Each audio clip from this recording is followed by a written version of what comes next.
আসসালামু আলাইকুম। আমি একজন শিক্ষিত বেকার নারী। কী করি? কিছুই করি না।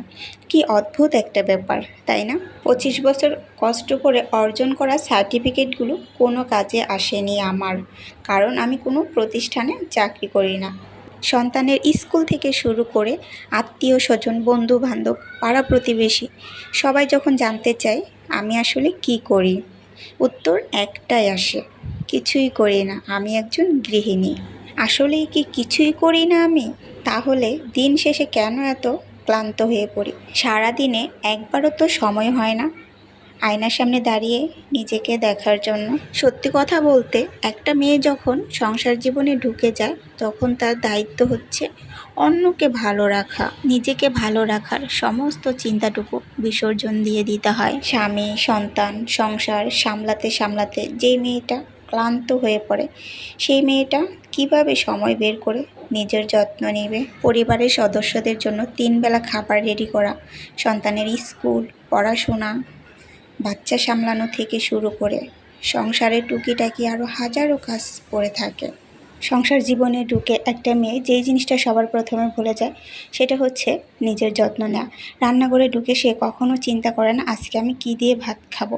সবার প্রথমে চিন্তা করে পরিবারের সদস্যরা আজকে কী দিয়ে ভাত খাবে, কোন জিনিসটা রান্না করলে পরিবারের সব সদস্যরা খেতে পারবে। নিজে খেতে পারি বা না পারি, নিজের জন্য আলাদা করে কখনোই কোনো খাবার তৈরি করা হয় না। যত স্পেশাল খাবার রান্না করা হোক না কেন, সবসময় পরিবারের সদস্যদের কথা চিন্তা করে রান্না করা হয়। নিজের জন্য কখনোই চিন্তা করে কোনো স্পেশাল খাবার তৈরি করা হয় না। যেই মেয়েটা মাসের মধ্যে একটা দিনও মাথায় তেল ব্যবহার করতো না, ঠিক সেই মেয়েটাই সারাদিন সংসারের কাজ করতে করতে এতটাই ক্লান্ত হয়ে পড়ে দিন শেষে মাথায় তেল না দিলে সে আর সুস্থ থাকতে পারে না।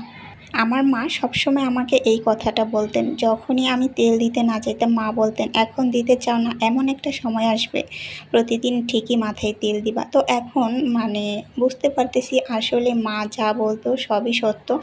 মা না হলে কখনোই একজন মায়ের কদর আসলে বোঝা যায় না। এত কিছু করার পরও একটা মেয়েকে দিন শেষে শুনতে হয় আমি আসলে কিছুই করি না। এই কথাটা শোনার কারণ হচ্ছে একটাই, কারণ আমাদের কাজের কোনো পারিশ্রমিক নেই, নেই কোনো সাপ্তাহিক ছুটি। তাই তো দিন শেষে শুনতে হয় আসলে আমি কী করি, কিছুই করি না। ছোটবেলায় মাকে দেখতাম হঠাৎ হঠাৎ অসুস্থ হয়ে যেত। জিজ্ঞেস করলে বলতো চোখে সর্ষে ফুল দেখছি। তো অবাক হয়ে তাকিয়ে থাকতাম আর বলতাম যে চোখে আবার কিভাবে সর্ষে ফুল দেখে।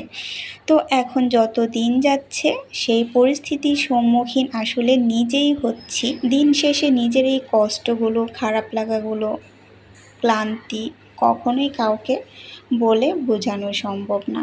তবুও সব কিছু শেষে বলতে হবে আলহামদুলিল্লাহ, অনেক ভালো আছি। যেভাবে দিনগুলো যাচ্ছে অনেক ভালো যাচ্ছে। আমি আসলে অত ভালো গুছিয়ে কথা বলতে পারি না, তবুও বলছি। ভিডিওটা যদি কারো কাছে ভালো লাগে, লাইক, কমেন্ট, শেয়ার করে সাথেই থাকবেন। অসংখ্য ধন্যবাদ সবাইকে। আল্লাহ হাফেজ।